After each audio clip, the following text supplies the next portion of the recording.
Hi everybody, here we go. Well, it is the 22nd of October 2021, so I'm a little bit behind on this, but I wanted to go through the patch notes for Hell Let Loose on console, because they've hopefully released a patch update to PlayStation 5 and Xbox Series S and X that will stop the crashing problems we've had when we've been kicked out of games, and some other stuff as well. So without further ado, let's go through these. I will of course put a link to these patch notes in the description below the video. Console players from the front line, thank you for your patience over the past few weeks while the team has been working to address the issues you've been incurring. Your experience out there in the field should be much smoother moving forward. This quality of life patch includes an abundance of fixes and improvements to enhance your World War II experience. Servers have been stabilised. We've made some changes to aim assist, and there's much more to look forward to. Here we go. So, full patch notes. Let's go full screen. Stability improvements. Fix for servers resetting player XP and player experience and rank and setting the incorrect level. Yeah, that happened to me a few times. Partial fix for an error has occurred connecting to T17 services. Error message occurring during gameplay.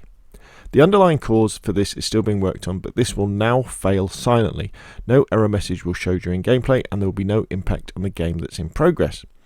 You will be able to continue playing and can complete the in-progress game and will gain experience as normal, transition into the next map and keep playing. If T17 services do disconnect silently during gameplay, the error message will still show when next returning to the main menu, and whilst not connected to T17 services, you will be unable to use T17 features, such as adding T17 friends, parties or blocking players until reconnected. I don't think I've ever had that error. I've never had the error that mentions anything. The bugs I've had have been resetting XP, where you seem to be back at the beginning, and being disconnected from games. Okay, moving on. Fix the crash that would sometimes occur when loading into Purple Heart Lane, US offensive. Fix for a soft lock that would sometimes occur on the can't deploy on that location error message. Fix the crash that would occur after dismissing the please update the game to the latest version pop-up. PS5 only, fix for a soft lock that would occur on the deployment screen after starting a PS5 activity card with the game closed. Xbox only, fix for matchmaking not functioning after previously suspending the title during gameplay. Fix for various crashes that would sometimes happen at random during gameplay. So they're not specifically mentioning the crashes that kick you from the game, but maybe it's in with this T17 stuff. So hopefully they'll fix that. I'll get some gameplay in hopefully later on today to really stress test it and see, because although Hell Let Loose is such a long game to play, in fact I'm going to do a beginner's guide fairly soon where I'm going to kind of recommend that often you have the mindset in Hell Let Loose of whether you win or lose, or whether you even complete a game, doesn't really matter. It's just all about experiencing the game and using the right tactics and having fun while you're in the game. Because I'm not sure about you, but I don't often have an hour and a half when the games run their full length to spend on a game. So I kind of I'm running around. Then I've got to quit out because I've got something else I've got to do. Because life gets in the way. So I think you've got to have that attitude of, if I've got to do that, it doesn't matter. I'll experience and enjoy Hell Let Loose while I'm in the game for half an hour or 45 minutes. And if I've got to go, that doesn't matter, And if I get penalised because I miss out on some experience points, then so be it. But until they bring in a shorter game mode, which I think they need to do, we need a half an hour game mode, I think, for Hell Let Loose. That's the attitude I think you have to have. Moving on though, aim assist changes. Added option to disable aim assist. Now I know lots of people have called for this because they think it's too strong. One thing I would say about aim assist, okay, is that one of the really good things about aim assist, and that this is a bit of a cheat, all right, is that if you aim down sight and you drag your iron sights across an area, and then you notice the aim assist kicks in slightly, even if you can't see the enemy, someone is there. This is something you use in Call of Duty, you use in Battlefield, all these sorts of things. So that is one of the kind of the side effects of aim assist, is that sometimes you won't notice someone hiding in that shadow in front of that bush, but the aim assist will, and that gives you a clue to where they are. Added option to set different levels of aim assist strength in the options menu, low, medium and high. Tweaked aim assist to be less strong when closer to enemies. Okay, that's good. Adjusted the aim assist trigger window so it now does not activate until aiming closer to enemy player. Adjusted aim assist speed to not slow down as much. Adjusted the aim assist so that further away you are from the enemy, the longer it will take for the sensitivity to slow down. Sounds good? I find it hard hitting enemies anyway, even with aim assist in Hell Let Loose. Quality of life improvement. Improvements to readability of the map marker list. Yeah, so I've actually prepared a how I would improve Hell Let Loose video. I've done kind of a bit of a script for it, or script, I say list of things. And one of the biggest things is please make the icons bigger and the text bigger, because when you're playing on a television, you just can't see them. You just cannot read them. You can't even see your own icon when you open the map up. So I'm really excited to have a look at that. Closing the pause menu now automatically toggles VoIP channels to be back on. Great. Added voice channels menu to the deploy menu. Good. Added option to change controller acceleration setting for the X and Y axes individually. Excellent. Because often you want left and right, horizontal to be faster than up and down, don't you? Remove the cancel option, still being displayed after match is found.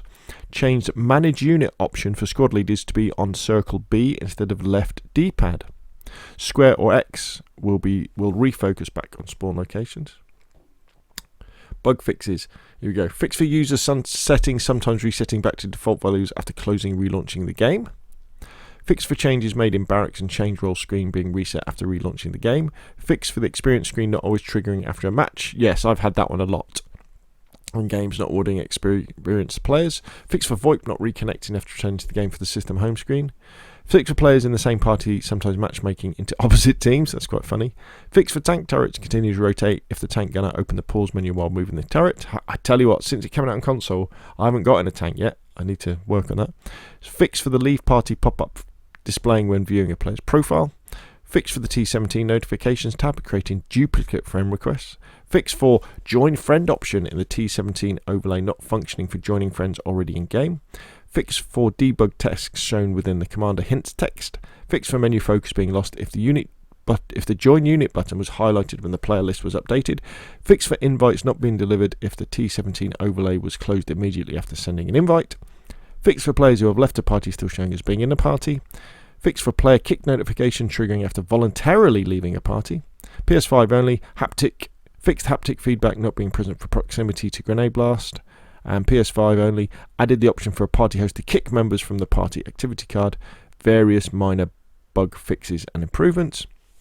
And then they finish off by saying, we hope this patch addresses some of your concerns. If you're new to Hell Let Loose or looking for some further training to hone your skills on the battlefield, check out our new player guide created by the community for the community, and then there's a link. And I highly recommend that. In fact, I've got a video ready to go about the new player guide, which I highly recommend you click on that, have a look at it, print it out, make a little booklet out of it, and it'll give you some nice relaxed reading to get you up to speed on the myriad of systems and functions that are within the amazing Hell Let Loose, now on PlayStation 5, Xbox Series S and X, and also on PC. So there we go. What do you think? Is Hell Let Loose the game for you? Are you getting addicted to it in the way that I am? Is Hell Let Loose your new battlefield, like it is for me? So yeah, very, very excited to get into more Hell Let Loose. Absolutely amazing military sim. We don't get many military sims on consoles. Hell Let Loose is definitely one of those, and I think it's very, very special indeed. While I'm recording this video, it's still free on PlayStation 5. So if you've got a PlayStation 5 or a PlayStation 4, if you've got a PlayStation 5, you can go to your PS Plus subscription and then you get it for free. So, just click on it and get it. If you've got a PlayStation 4, you can get Hell Loose. Obviously, you can't play it. But what you do is you go to PlayStation.com and then you log in, you go to the subscriptions, and you can add it to your library even though you haven't got a PlayStation 5. So that if and when you get a PlayStation 5, you can do it. If you've got an Xbox Series S or X, Hell Let Loose is only £35, I think, for an amazing game. So please support these developers. If still that's too much, though, keep up to date with the game. Keep watching the content, because I'm pretty sure over the next couple of months, Hell Let Loose will definitely come to Game Pass. It's a perfect Game Pass game in the way that DayZ is a perfect Game Pass game and PUBG is a perfect Game Pass game. And then we'll get a lot of new players coming in. Anyway, that's enough from me. Hopefully you found that useful. If you have, hit like. If you want to see more, press subscribe, and I will see you again soon.